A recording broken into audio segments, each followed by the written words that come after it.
Hi guys, I am Richa Sehra and I am from Responsible Hospitals. I am again live for today's session. Today's session is going to be more about UTI. We were initially talking about it, but there was a network issue, and I am going to add the doctor once again. Dr. Ramit is with us, who is HOD Metro Hospital.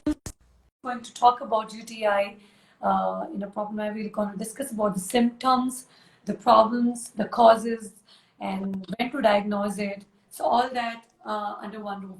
So hi, Dr. Amit. Once again, I welcome you this Hello, time. Richa. I'm happy to see you. Yeah. There was a problem with my mobile, so I switched the mobile. Now I guess. Yeah, that was Videos. the final idea. So good, we are doing it because otherwise we could have, we were not in a position to reschedule it again. So Sure. thanks for your patience as well. Thanks for everyone who has been patiently listening to us. We're going to talk about UTI, and we'll start it again probably with the questions now, since it's now more clear. So, Dr. Amit, do tell us because a lot of people, they go through with burning sensations, they go through with discomfort, and they do not actually realize when to see a doctor, what is the right time, and what have made them, happen this UTI, whether it is very serious or it is just a normal that they should ignore it. So all these pointers come in the mind. So we'll start with that, the basic question, what UTI is. If you can just put your words on it, that what UTI is exactly. Then I'll take up more questions. Yeah. So thanks, Richa, for having me. Yeah, and I would like to, I was actually discussing UTI previously also, so I would like to restart again. So UTI is a urinary tract infection. So as the name suggests, it's an infection of the urinary tract. Okay, it is a very common and prevalent condition in the society, although very less talked about because of the stigma associated with it. So the urinary tract is composed of four organs, as I mentioned earlier as well: the two kidneys, the ureter, the bladder, and the urethra. So to understand the urinary tract infection, we need to understand what the urinary tract is. So I explained previously as well that the kidneys, the main function is to produce the urine. In a normal healthy individual, the kidneys produce around about 1 to 2 liters of urine, depending upon how much fluid he is taking. If he's taking 2 liters of fluid, he should be producing around 2 liters of urine. Okay. So the kidneys are, being sized, fist sized, the size of a fist, organs situated on either side of the spine, underneath the rib cage, and through the kidneys pass the urine. So the urine enters the ureter, which are the thin, muscular, tube-like structures. And from the ureter, the urine enters the bladder. So as I said, the bladder is a hollow, balloon-shaped, trigonal organ, which is situated between the two hip bones in the pelvis. So it's floating in the pelvis. So it is a hollow organ. So as the bladder gets filled with the urine, so it basically sends impulses to the brain, and from the brain, then the impulses come. So when the impulses are sent to the brain, it basically makes us go to the washroom, to the bathroom to pee. All right, so the bladder gets filled with the urine up to a point that it cannot hold much of the urine inside. So normally a bladder can hold up to 2 cups of urine, not more than that. Okay. So when the bladder is filled with that much amount of the urine, there will be impulses which will be, sent to the brain, and from the brain, the impulses again come back to the bladder, and from the bladder, the lower end of the bladder, which is called the neck of the bladder, urethra is attached. Okay, the urethra is also a tube-like narrow structure, which the main function of it is to the passage of the urine, so that the urine is passed out or flushed out. So any infection or any problem in either of the four structures, the kidney, the ureter, the bladder, or the urethra, will manifest as symptoms and lead to a urinary tract infection. So you asked me, the patient will present with burning sensation, will present with difficulty passing urine. So these are all symptoms of lower urinary tract infection. So as I said, there is an upper urinary tract and there is also a lower urinary tract. Okay. So what is an upper urinary tract? So upper urinary tract consists of the kidneys, the two kidneys, and the ureter, whereas the lower urinary tract consists of the bladder and the urethra.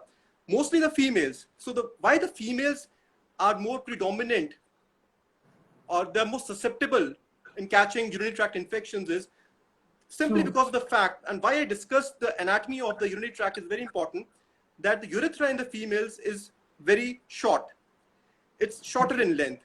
So because of the shorter length of the urethra, the females tend to catch the urinary tract infection more frequently. So and so that 1 in every 2 females during their lifetime will have urinary tract infection, and 1 in every 3rd female by the age of 24 years, okay, will have this infection, urinary tract infection.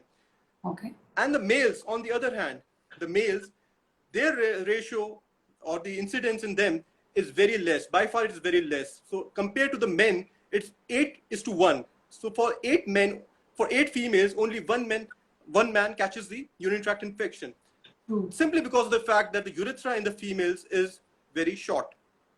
And so the manifestations, the symptoms, they vary. They are different. They're different for an upper infection. They're different in a lower infection.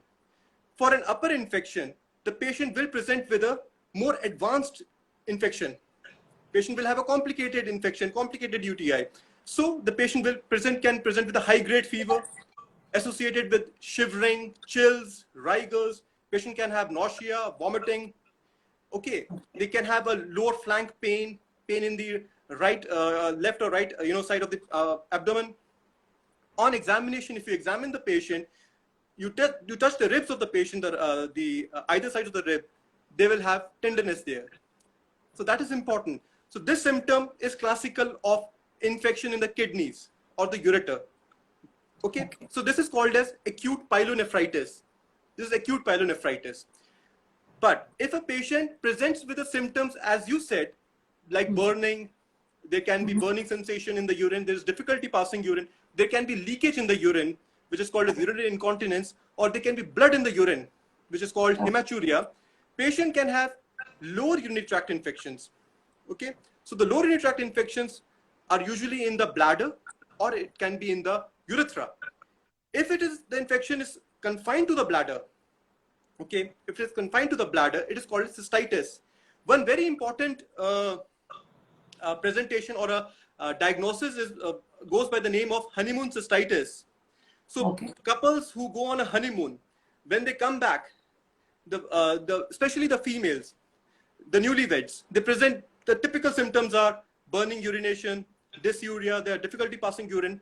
So they have given the name as honeymoon cystitis. The cystitis is the infection in the bladder.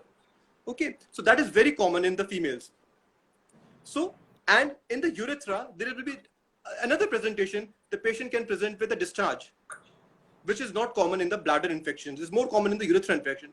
So if we see the type of symptom the patient presents to the doctor, he can assess that the patient can have an upper infection or it can have a lower infection. So that is the important thing that I wanted to discuss. Sure. Great information, doctor, because a lot of things we are not ourselves aware, and laymen would not even know all this. So I think I would like to know, how is it different? How is it different when you talk about males and females? You have just mentioned about, there's a ratio is 8:1. So when a person realizes that now this is UTI, this is a problem, and I need to see a doctor, when is the right time when they realize that it is required to go to a doctor now? So it all depends upon the presentation of the patient. What are the classical symptoms? What are the findings? Okay. So as I said, if the patient has burning urination, he or she is having difficulty passing urine, there is an urgency to pass the urine, there is a hesitancy to pass the urine, and the patient is frequently going to the loo, to the washroom to pee. These are all classical indicators that the patient is harboring some infection inside. And the most common organism, the cause which causes the infection, both in the males, see, there is no separate findings in the males or the females. The presentation is the same. Both the males can also have the same findings as the females. Okay. The only thing is that it is more common in the females because of the fact of the shorter urethra. And the commonest organism which causes this infection is a bacteria. That is, in 80% of the cases, is an E. coli bacteria. So if you do a culture sensitivity test, urine culture sensitivity test, you will find most of the times it is the E. coli bacteria. In some instances, it can be a fungus also. In rare cases, it can be a fungus, but most commonly, they are the bacteria that cause the urinary tract infections. So if you take a proper treatment, at the proper stage and at the proper time, and for a proper duration, then you will be getting rid of the infection. Okay. So sure, doctor, I'm going to ask very basic questions. Let's say a female, there are a lot of females, they usually pass urine most of the times in the night time. Uh, I don't know if it is correct or it is bad or there is a problem or it is just generic thing. So going to washroom in the middle of night, during you are sleeping. So is it related to UTI, first of all? So this is not a symptom. This is not related to a UTI, but the important thing in the prevention of UTI, if you ask me the prevention, how do you prevent and what are the measures? Yeah. See, we discuss that. Okay. So the thing is that the first and most important point is you have to have plenty of fluids. Drink plenty of fluids. Okay. And in the fluids, your half of it or more than half of it should be water.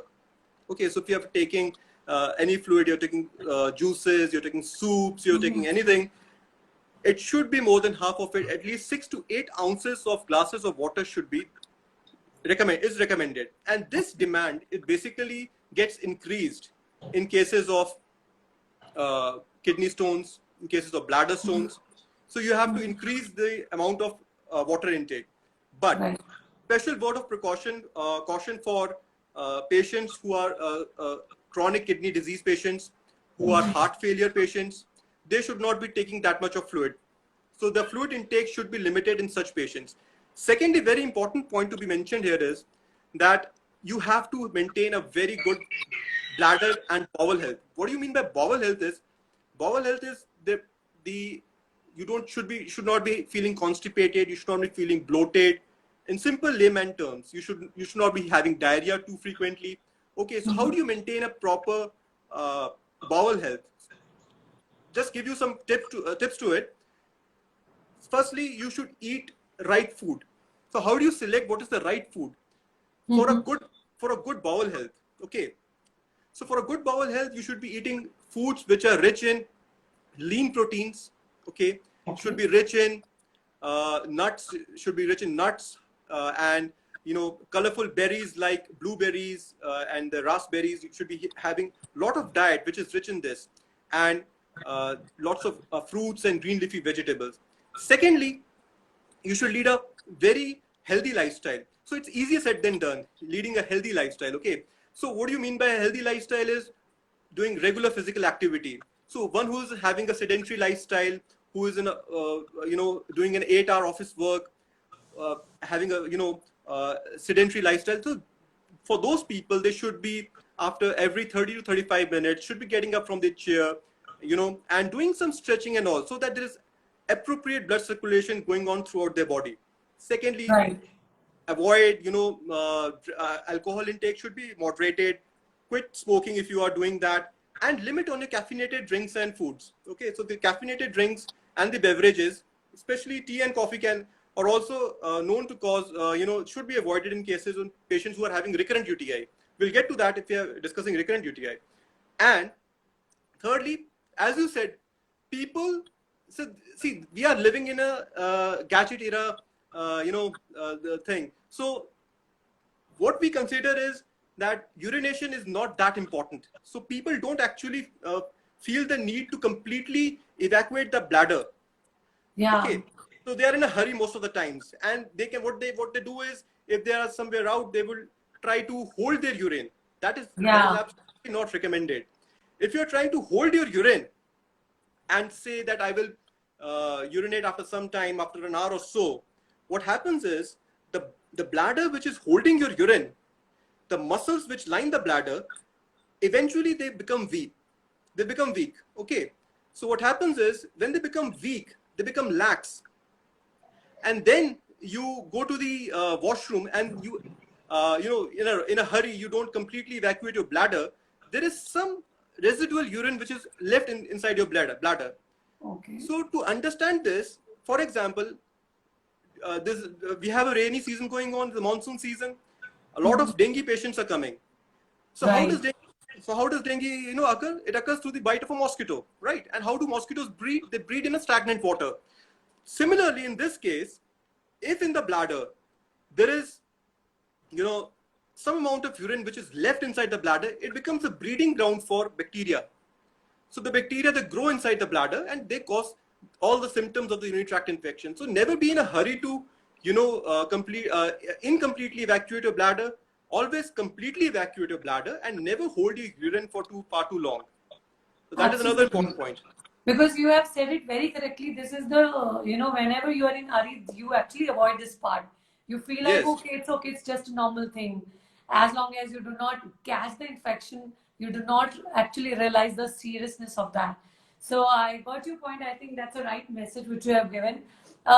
Let's talk about the how, since you just mentioned it, that first step is in case uh, somebody gets the UTI, then how do they cure it, and what is the steps they need to follow it? Okay. So as we progress, if a patient has, developed all the symptoms of a classical UTI, now first we have to see whether it is a complicated UTI or it is an uncomplicated UTI. Okay, we have to first define what type of UTI is it. So if it is an uncomplicated UTI, like most of the individuals, in such cases, what happens is they are usually healthy individuals, normal healthy individuals who don't have any underlying medical conditions. Okay, they would not be having any diabetes, nor hypertension, nor kidney problems. They're healthy individuals, and in them there will be classical signs of burning urination. There will be, hematuria will be there. There will be difficulty passing urine. So that is an uncomplicated UTI. If a patient gets these symptoms of an uncomplicated UTI, the first thing is to consult a doctor. You can consult a general physician. You can consult a Yeah, urologist.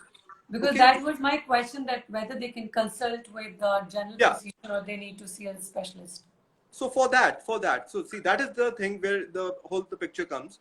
If a patient of an uncomplicated UTI, he develops the symptoms of the UTI, he can consult a general physician. Okay, the general physician or the doctor will examine him, take the history, do certain investigations, and confirm it on the culture and sensitivity test, urine culture and sensitivity test.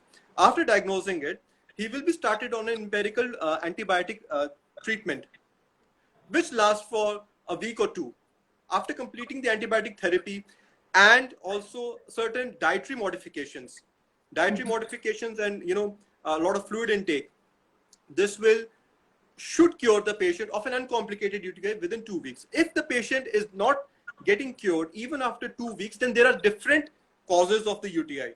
Okay, then Okay.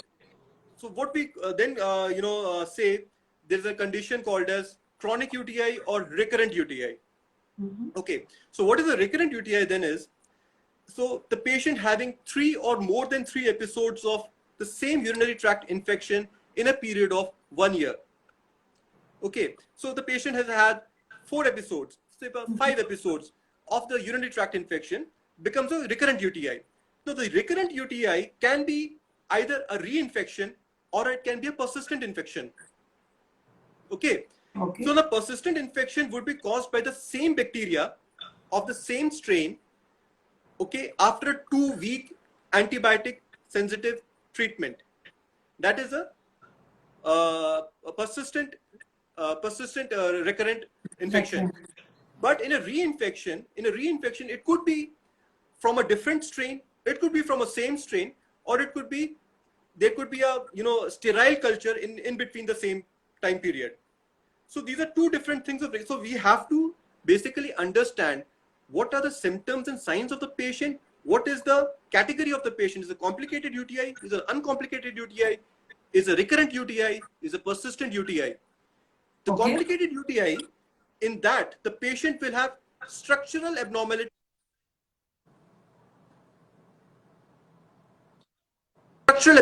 in the kidney, and there will be functional abnormalities. For that, there will be different investigations. The doctor could advise, especially in the postmenopausal women, who have had their menopause, attained their menopause, the urologist or the doctor can advise you for a test called as uroflowmetry. Uroflowmetry is a test to diagnose any structural abnormality in an elderly patient, especially can be done in a postmenopausal woman. So these tests can be done in certain sets of individuals or patients. Okay. Then for to detect the complicated UTI is detected by tests like CT scan, MRI, cystoscopy. So these are Okay. investigations for a complicated, not for the uncomplicated UTI. Understood. So, doctor, since you have mentioned about that these are the measurements which are available or they need to follow, depending on the intensity of the UTI infection, I would say. So, I would also would want to know that, after, let's say, they are rid of it and they are now fine, when and how frequently they should see a doctor, or how frequently they should get the test done. If somebody who has just felt once and he got the infection checked and he found that there is an infection and he got the medicines for it and he's now fine. So does it require to get the test done within another 3 months or 6 months? So see, if the patient is not a chronic UTI patient, if the Mm-hmm. patient is not a recurrent UTI patient, then there is not required. The test is not required for the confirmation of the UTI or to detect.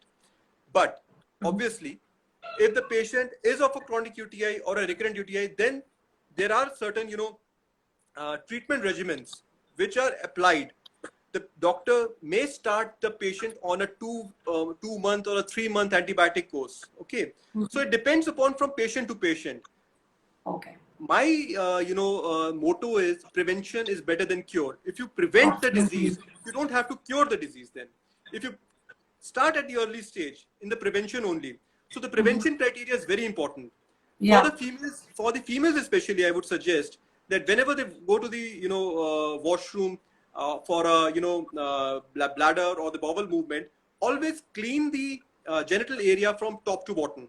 That is very important, because the infection, the chances of getting acquiring the infection, they are very frequent if the hygiene is not maintained in the genital area. So always wipe the genital area from top to bottom after a bowel movement. Secondly, this is very common. The UTIs in the reproductive age group, the females, is very common, who have multiple sexual partners, who have had a sexual intercourse, okay, have different types of intercourse like anal intercourse. In those, the chances of acquiring the UTIs again is very high.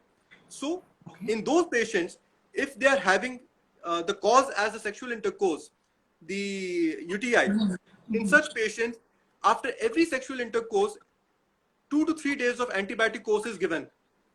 Okay. Yes. Okay. So you have to find out the cause.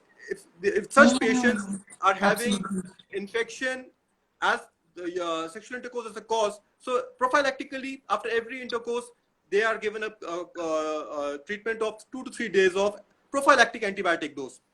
So the ideal thing what to do is, in such cases, you have to completely evacuate your bladder after the intercourse is over.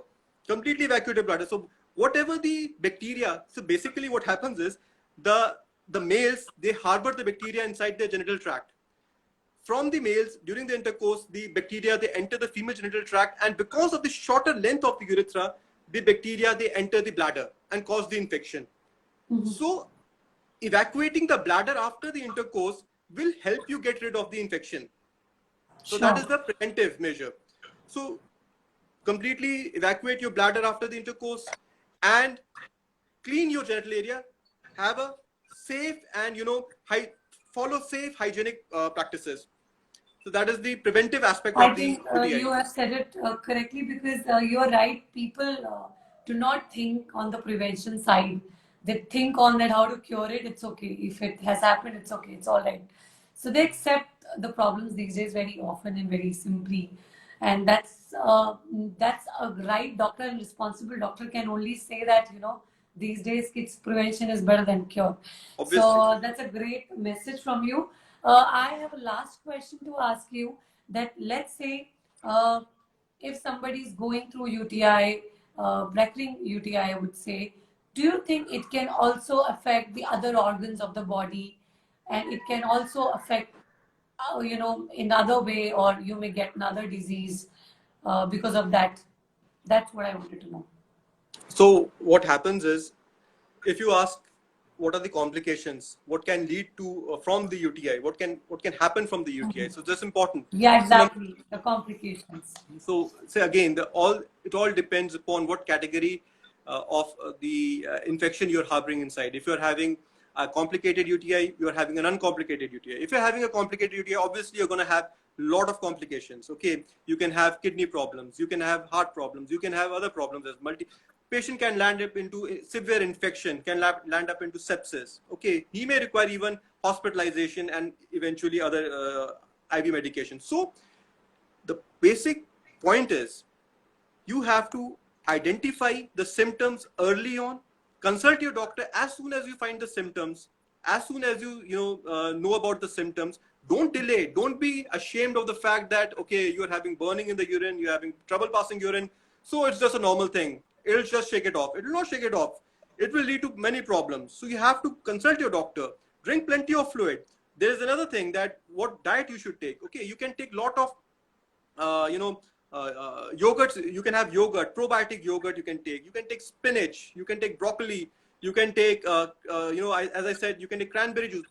Even though the cranberry juice is controversial, there is no scientific data to support it, but it has got some pigments, cranberry juice, tannin, that help to reduce the acidity in the urine and eventually cure the infection. But it is not scientifically proved, it's only proven in animal models. So you can have cranberry juice, but cranberry juice, a lot of people, they do take for UTI.